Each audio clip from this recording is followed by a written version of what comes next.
Sejam bem-vindos a mais um vídeo no canal Incluarte, o seu canal inclusivo. Vamos ao tema. Olha, essa frase começa dando o tom da nossa conversa. Pensa bem, um direito que já deveria ser garantido virou uma luta.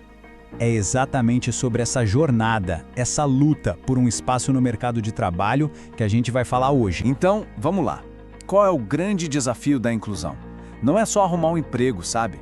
É uma busca constante para superar barreiras, muitas delas invisíveis, e finalmente conquistar um lugar que, por direito, já é de todo mundo. E no fundo, a gente está falando de sonhos. Do sonho de ter uma carreira, de conquistar a independência, de fazer parte. Mas o que acontece quando a falta de informação e principalmente a falta de oportunidades se transformam em verdadeiros muros? Para a gente entender como derrubar esses muros, a gente precisa primeiro conhecer as ferramentas que temos em mãos. Então agora, vamos mergulhar um pouco nas leis e nos conceitos que dão a base para essa luta pela inclusão. A base de tudo, a palavra-chave, é acessibilidade. E é muito importante a gente entender que isso vai bem além de uma rampa na entrada. Acessibilidade é garantir que a pessoa possa usar tudo com segurança e olha essa palavra, autonomia. Do ônibus que ela pega para ir trabalhar até o programa de computador que ela usa na empresa. E o exato oposto da acessibilidade é a barreira. E reparem que a definição aqui não fala só de coisa física, de um degrau, por exemplo. Ela fala de atitudes e comportamentos. O preconceito, as piadinhas, os estereótipos. Muitas vezes essas são as barreiras mais altas e mais difíceis de derrubar. E isso nos leva a um ponto que é uma virada de chave no entendimento. A definição moderna de pessoa com deficiência, ou PCD, não foca no impedimento da pessoa, não. Ela foca na interação dessa pessoa com as barreiras que a sociedade coloca. A deficiência não está na pessoa, mas sim no ambiente que não foi pensado para ela. E falando em ferramentas, uma das mais importantes que a gente tem é a lei de cotas. Basicamente, ela obriga as empresas maiores, com 100 funcionários ou mais, a contratar pessoas com deficiência. É um mecanismo fundamental para forçar a abertura de portas que talvez continuassem fechadas por muito tempo. Ok, leis e conceitos são importantes, mas como isso tudo funciona no dia a dia, na vida real? Agora a gente vai conhecer um exemplo prático de sucesso, o CESP, um centro de educação que está fazendo a teoria virar prática e transformando vidas. O trabalho do CESP é super completo. Eles atuam em todas as frentes. Eles não só preparam os candidatos com formação e atendimento especializado, eles também vão lá nas empresas, fazem a ponte, buscam as vagas, acompanham o pessoal nas entrevistas, na contratação e ainda orientam a empresa. É um trabalho 360 graus mesmo. E o processo deles é muito bem estruturado. Não é nada feito de qualquer jeito. A jornada de cada pessoa é pensada nos detalhes. Sabe, eles fazem uma entrevista para conhecer as habilidades de cada um e criam um plano educacional individualizado, o PEI, que é totalmente focado nas necessidades daquele estudante. E funciona? Bom, os resultados falam por si. Dá uma olhada nesse gráfico. Entre 2018 e meados de 2023, o CESP ajudou a colocar centenas de pessoas no mercado de trabalho. A gente vê um número bem expressivo de pessoas com deficiência intelectual, mas também física, auditiva, múltipla e visual. É a inclusão acontecendo de verdade. E esse segundo gráfico mostra uma coisa bem legal, o alcance deles. Eles não atendem só os estudantes que estão na rede pública agora.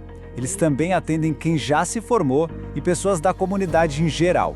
Isso mostra um compromisso gigante com a inclusão de todo mundo. Certo, já vimos a teoria, já vimos um caso de sucesso, agora vamos trazer a conversa para a gente, para a nossa realidade. O que cada um de nós pode fazer na prática para ajudar a quebrar essas barreiras? Lembra que a gente falou das barreiras? Elas aparecem de várias formas, arquitetônicas, de comunicação, mas a barreira que mais se destaca, a mais difícil de superar, é a atitudinal. É o preconceito, o estereótipo, o desrespeito velado. É essa que a gente precisa combater com mais força. Então, vamos para algumas dicas bem diretas. Quando for interagir com uma pessoa com deficiência intelectual, primeiro, o que não fazer? Exclua do seu vocabulário palavras pejorativas infantilizadas. E o que fazer? Seja claro, use exemplos práticos, trate a pessoa de acordo com a idade dela e fale diretamente com ela e não com quem a acompanha. Com pessoas com deficiência física, o respeito ao espaço pessoal é tudo. Pode oferecer ajuda, claro, mas não imponha. E uma coisa muito importante, a cadeira de rodas ou as muletas são parte do corpo da pessoa. Então, nada de se apoiar nelas, ok?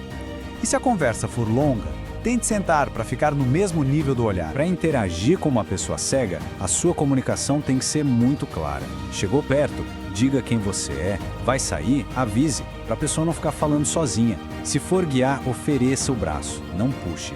Descreva o ambiente, os obstáculos, e informação é tudo. E ao conversar com uma pessoa surda, fique de frente. A leitura labial é super importante.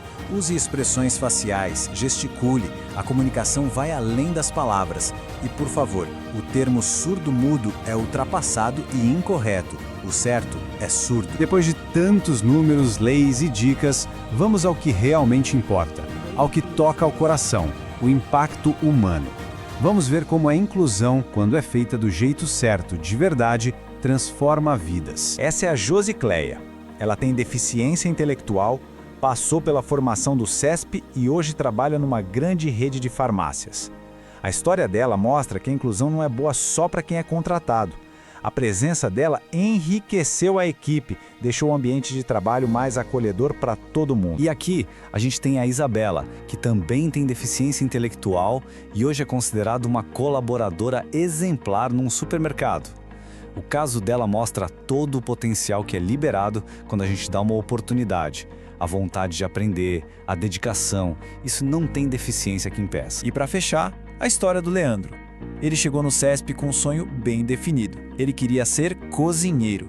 E depois da formação, ele conseguiu a vaga que queria. Hoje, ele está feliz e realizado. Isso lembra a gente que o emprego é muito mais que um salário. É sobre dignidade, sobre realizar um sonho. As histórias da Josicléia, da Isabela e do Leandro provam que a inclusão não é só um ideal bonito. Ela é possível, real e transforma vidas.